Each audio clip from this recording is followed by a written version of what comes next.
Every single war is caused from fear. Every uprising in the history of time, going back to barbaric times, every single uprising, every single thing that has digressed to what we call traumatic experiences, they all started from fear.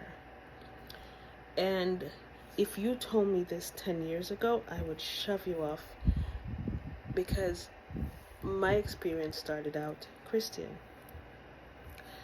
And as a Christian who was bred and foundation was grounded from this, if you step outside of this box and you are finding yourself either exploring or being faced with ideologies and thought systems and finding yourself having these conversations with people who are looking from a different lens, their perspective is a little bit different from yours, it becomes scary as heck. So I understand this. And for people who will, say what you're saying is ludicrous and you're going to hell to say what you say, I understand it because I was this person. I was very judgmental at first and said, oh my gosh, that religion is so crap. Because in Sunday school, you learn that people who do not think a particular way or read a particular text or pray a particular way or believe in a particular God construct, they're damned to hell. So when your consciousness starts to open and you yourself start to question certain things, for me, I speak on my own self. I remember I used to say, even within Christianity, my parents are Christian. My mother goes to an Anglican church. My dad started to go to a Church of God. My best friend is a Seventh-day Adventist. She goes to church on a Saturday. My favorite teacher at the time was a Jehovah's Witness. I have friends who are Rastafarians. My sister at the time had this Muslim friend, that Fatima, who was just my world. I loved her culture. I loved how they dress.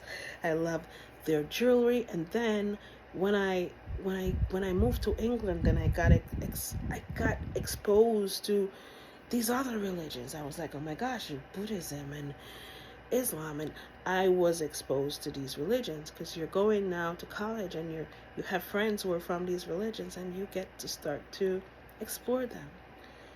And I remember asking myself, well, God is love, absolute love, and I feel everything from the heart.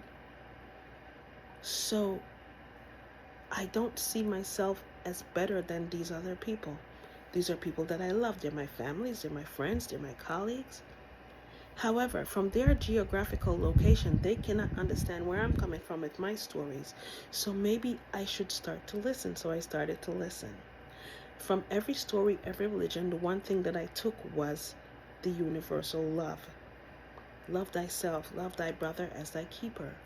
And there's some names and some stories that we have in our storylines that they don't have in theirs because it wasn't relevant to their geographical location, to their ancestry. And it made me question, well, how can God, who is love, chastise all these other people who all I feel for them is love? And I understand the fear that comes in, because if you don't open your heart to receiving information, I didn't say soak it up, I say receiving information and observing from heart perspective, it allows you to take the bits from it that resonates with you, and it's slowly, it's like peeling away an onion. It peels away all the other parts that doesn't resonate with your heart, and you're like, that part, just like these parts in my religious upbringing, doesn't feel much like love. But those parts, those are of love. Those feel fulfilling. Those are pouring me up. Those are filling me up with, with the graces and, with feeling as if I deserve.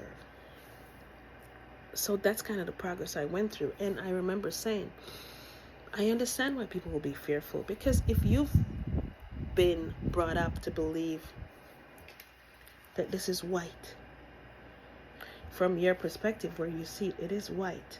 I'm looking at white. However, somebody who's looking on the other side, they can say it's white with a gray pen. From my perspective, all I see is white. From their perspective, all they see is white with a gray pen. Does it mean I'm wrong? Or does it make them wrong? It means that from their perspective, from their geographical location, from their upbringing, they are also right, and so am I. But what it does, what it festers is that it festers fear, because fear creeps in and it says to you, if they're right, that means everything that I've learned is wrong. I can't allow that to happen. I can't allow all my religion, all my upbringing to be wrong. They are the ones who are wrong. They are the ones who are damned to hell. What I have learned over the time is, from their lens, from their perspective, that works for them. And what is probably the right approach for you is to be an observer of somebody else's thoughts, belief systems, cultures, practices, habits. Take from it that which resonates with your heart and leave the rest for them. Because if there is a higher power, as much as we know that there is, it is not your place to judge.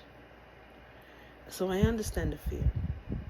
And if you should look into every single uprising, every civil unrest, no, even if it's somebody who was killed, it starts from fear and confusion. Something happened, and there's so many stories going about, and people feel as if they were disrespected, and people feel as if they were treated wrongly, and this uprising starts because there is a fear factor.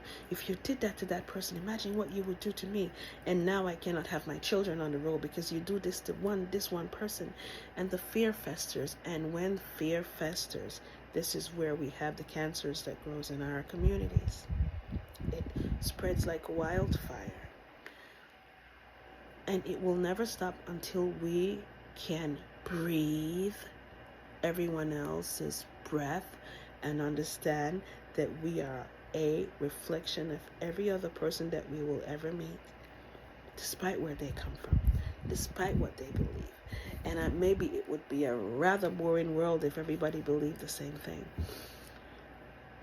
And as hard as it was for me to unlearn a lot of things that really didn't resonate with my heart, of the judgment that I held for so many people growing up, is I was like, I went to church on Sunday. Everybody who goes to church on Saturday is going to go to hell. Whatever. You're going to go to hell because you should worship on a Sunday. And you realize you really should have a heartfelt worship every single day. And the person who chose to worship on a Saturday is as much a love, as much your brother and your sister, as much as the one who worships on a Sunday. Now, I worship every day. Why not? Let's do it. I believe that we have to let go of these old structures, hold on to the new structures, and make decisions from heart. Let go of the fear. And the more we let go of the fear, the more we will see this uprising, these wars. They will die down, because the fear is what feeds it. Food for thought.